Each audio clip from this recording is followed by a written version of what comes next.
మీరందరూ ఎందుకు ఇక్కడికి పిలువబడ్డారో మీ కంఠంలో ఉన్న ప్రతి అణువు యొక్క ప్రశ్న నేను జవాబు తీసుకున్న తర్వాత నాకు ఇచ్చిన ఈ మైకుని పెద్దలందరికీ ఇస్తాను. గుర్తుపెట్టుకోండి, సాధువులని పిలిచారు అని అంటే సనాతన ధర్మం యొక్క ప్రత్యేకతలు లోపించాయని అర్థము. మీరు ఒప్పుకుంటారా? ఇందాక వర్షం వచ్చింది, వర్షానికి ముందు ఎక్కడెక్కడెక్కడ నుంచో ఉన్న వాళ్ళు ప్రయాణాలు ఆగాయి.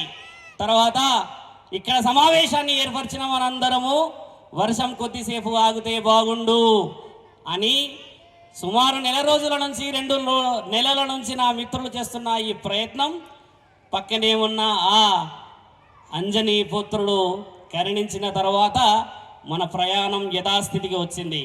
మిత్రులారా, సనాతన ధర్మం ప్రత్యేకత, మీరు ఈరోజు కూర్చున్న ఈ యొక్క కుర్చీలు, ఈ స్థానం, ఈ బలం ఎవరిది మీరు చెప్పగలుగుతారా? 100 సంవత్సరాల క్రితం చేస్తున్న మహాపోరాటం, ఎందరో మహనీయులు వారి యొక్క శరీరాలని, వారి యొక్క దేహాలని, మాంసపు ముద్దలని శత్రువులకి అప్పచెప్పిన మహా సామ్రాజ్యంలో కూర్చున్నారు మీరందరూ. మీరు ఒప్పుకుంటారా? మీ పూర్వీకులు ఇచ్చిన మహాబలం అది. మీరు ఒప్పుకుంటారా? ఈరోజు మనం పీలుస్తున్న గాలి ఒకప్పుడు ప్రాణత్యాగానికి సూచికని ఒప్పుకుంటారా? అవునా కాదా? మన పూర్వీకులు ఇచ్చిన త్యాగంతోనే కదా ఈరోజు మనందరం ప్రశాంతంగా కూర్చున్నాం ఇక్కడ.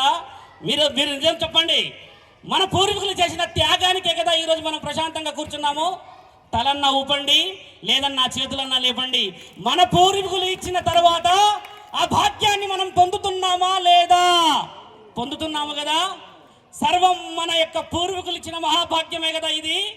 మరి మన భవిష్యత్తు, ఆడపిల్లల భవిష్యత్తు, నా ముందు పెరుగుతున్న చిన్నారుల భవిష్యత్తు, ఆడవారిని మానవంగము చేస్తూ న్యాయ నిర్ణయము రాజకీయవేత్తలని పలుకుబడి ఉన్న ప్రజానేతలని ఆగుతున్న న్యాయస్థానంలో ఉన్నాము. ఇంకా న్యాయం జరగలేదు కదా మన శాసనానికి, ఇంకా న్యాయం జరగలేదు కదా మన పురాణాలకి, ఇంకా న్యాయం జరగలేదు కదా నా ఆడబిడ్డకి. న్యాయం జరగాలంటే ఏం చెయ్యాలి? సనాతన ధర్మం కాపాడబడాలంటే ఏమి చెయ్యాలి? మీరందరూ ఏకం కాకపోతే ఇంకో 25-30 సంవత్సరాల తర్వాత మనం ఏకం కావాలన్నా ఇలా ఒక సభని పెట్టి మనందరిలో ఒక ఉత్తేజాన్ని, మనందరిలో ఒక ఐకమత్యాన్ని, మనందరి సనాతన యొక్క ధర్మాన్ని చెప్పడానికి ఎవరు ముందుకొస్తారు? భవిష్యత్తుని మనందరం ఈరోజు పాడు చేస్తున్నాము. మీరు ఒప్పుకుంటారా అమ్మా? మీరు ఒప్పుకుంటారా? ఈరోజు గండిమైసమ్మ ప్రాంతానికి రావడానికి సుమారు 2 నెలల నుంచి చేస్తున్న ప్రణాళికలలో ఏం మాట్లాడాలి మనము? నా జాతి గురించి మాట్లాడాలా? నా ఇతిహాసం గురించి మాట్లాడాలా? నా తాళ్ళపత్త గ్రంథాల గురించి మాట్లాడాలా? నా పురాణాల గురించి మాట్లాడాలా? శాసనం గొప్పది, ఎప్పుడు గొప్ప అవుతుంది? మీరందరూ దాన్ని పాటిస్తేనే కదా. నా ఇతిహాసం గొప్పది, మీరందరూ దాన్ని గౌరవిస్తేనే కదా. నా భారత శ్రీ గొప్పది, ఎప్పుడైతే ఆడబిడ్డని మనం గౌరవించబడతామో ప్రతి గడపలో. అలాంటివి జరుగుతున్నాయా? జరుగుతున్నాయా? ఈ రోజుల్లో ఎన్నో ఘాత్యాలు జరుగుతున్నాయి, ఎక్కడెక్కడో ఎన్నెన్నో మానభంగాలు జరుగుతున్నాయి. ఎప్పుడో 100 సంవత్సరాల క్రితం ఇప్పుడు ఆ పెద్ద ఆయన చెబుతూ ఉంటే ఎంతటి రక్తం మరుగుతుందో తెలుసా అమ్మా? తినడానికి తిండి లేదు, కానీ 100 సంవత్సరాల చరిత్రని రాయగలిగిందంటే ఆర్ఎస్ఎస్ ఎంతటి పుణ్యం దాగున్నదో ఆలోచించండి.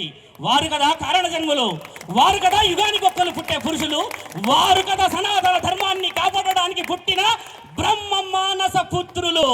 మీరందరూ వారికి ఏకీభవిస్తారా? మనందరం మన యొక్క గౌరవాన్ని కాపాడుకుందామా? కాపాడుకుందామా? మన సనాతనాన్ని కాపాడుకుందామా? మన ఇతిహాసాన్ని కాపాడుకుందామా? మన పురాణాన్ని కాపాడుకుందామా? వీటన్నిటికి మించి ఇప్పుడే ఇక్కడ నాట్యం చేసిన ఆ చిన్నారుల భవిష్యత్తుని కాపాడుదామా? వారిని మనం ఇప్పుడు కాపాడకపోతే పలానా సంవత్సరాలలోనంట, పలానా విధముగానంట ఎవరో ఏదో చేశారంట, కానీ విఫలమైనందుకు మా బ్రతుకులు ఈ విధముగా రోడ్డున ఉన్నాయని అనుకుంటారు. వారందరినీ కాపాడే బాధ్యత మనందరిపై